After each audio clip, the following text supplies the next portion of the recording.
जय माता दी बच्चों, ठीक है आप लोग? ओके, तो आज की क्लास में हम दो प्रीपोजिशन को देखने जा रहे हैं, जिसमें से पहला है आफ्टर और दूसरा है बिहाइंड। ठीक है, और इन दोनों का सेंस बेटा देखो, आफ्टर का मतलब वैसे तो आप जनरली जानते होंगे इसका मतलब के बाद में होता है या फिर बाद सेंस आता है हिंदी में, लेकिन यहाँ पर हम जो आफ्टर का यूज देखने जा रहे हैं ये पीछे का सेंस देगा। हिंदी में किसका? पीछे। ठीक है, मैं उसके पीछे था, हॉस्पिटल दुकान के पीछे थी। ठीक है, हॉस्पिटल दुकान के पीछे है, ये सेंटेंसेस राइट। तो पीछे के सेंस में बेटा आफ्टर भी यूज होगा और बिहाइंड भी। तो यही हमको देखना है कि कब आफ्टर यूज होगा और कब बिहाइंड। ठीक है, तो आफ्टर यूज होता है किसके साथ? लिविंग थिंग के साथ। अगर कोई चीज मतलब कोई लिविंग थिंग पीछे है किसी के, तब तो आफ्टर लगेगा, ये अच्छे से जान लो। और कोई नॉन लिविंग थिंग है पीछे तो बिहाइंड यूज करते हैं। ठीक है, जैसे हालांकि अक्सर सब यही जानते हैं कि पीछे का मतलब सिर्फ बिहाइंड, समझ गया ना, लेकिन ऐसा नहीं है, आपको ये ध्यान देना पड़ेगा। अगर कोई नॉन लिविंग थिंग है तब तो बिहाइंड होगा, लिविंग थिंग होगी तो लिविंग थिंग में कोई इंसान हो सकता है, कोई भी लिविंग थिंग, तो आफ्टर यूज करेंगे। With non living thing we have to use behind. ठीक है, जैसे देखिए आई वॉज रनिंग, मैं दौड़ रहा था या फिर मैं भाग रहा था। आफ्टर सरला, यहाँ पर आफ्टर सरला का मतलब सरला के बाद नहीं है, समझना मेरी बात को, सरला के पीछे है। राइट, मैं किसके पीछे दौड़ रहा था? सरला के पीछे दौड़ रहा था या सरला के पीछे भाग रहा था। तो सरला क्या है बेटा? एक लिविंग थिंग है ना?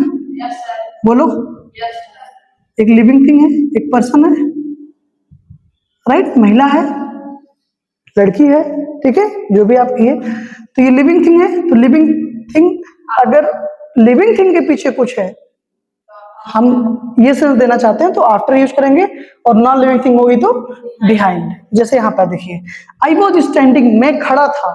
कहाँ खड़ा था बेटा? बिहाइंड द हॉस्पिटल, हॉस्पिटल के पीछे। हॉस्पिटल लिविंग थिंग है क्या? नहीं ना।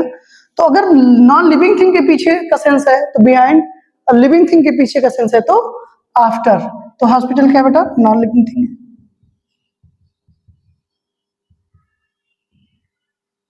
क्लियर?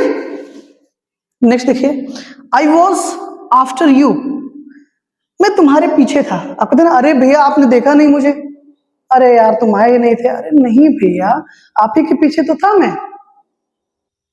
मैं आपके पीछे था। तो क्या हो जाएगा? I was after you. Next बेटा the tea shop is behind the wall. Wall क्या बेटा? नॉन लिविंग थिंग है। टी शॉप जो चाय की दुकान है वो कहाँ है? दीवार के पीछे। ठीक है, तो हमने क्या यूज किया बेटा? बिहाइंड। समझ में आया ना? कोई नॉन लिविंग थिंग की बात है पीछे के सेंस में, तो हमको बेटा बिहाइंड यूज करना है, और लिविंग थिंग है तो आफ्टर, ये हमको ध्यान देना है। ठीक है, फिर से रिकॉल कर दे रहा हूं। पीछे के सेंस में दो प्रीपोजिशंस है हमारे पास। The first one is after and the second one is behind.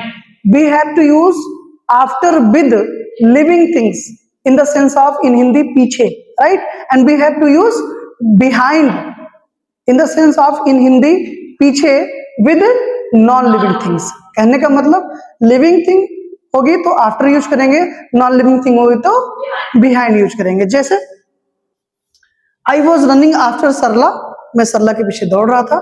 ठीक है, I was after you, मैं आपके पीछे था। The tea shop is behind the wall, tea shop wall के पीछे है। Clear? Thank you so much and see you tomorrow. Jai Mata Di.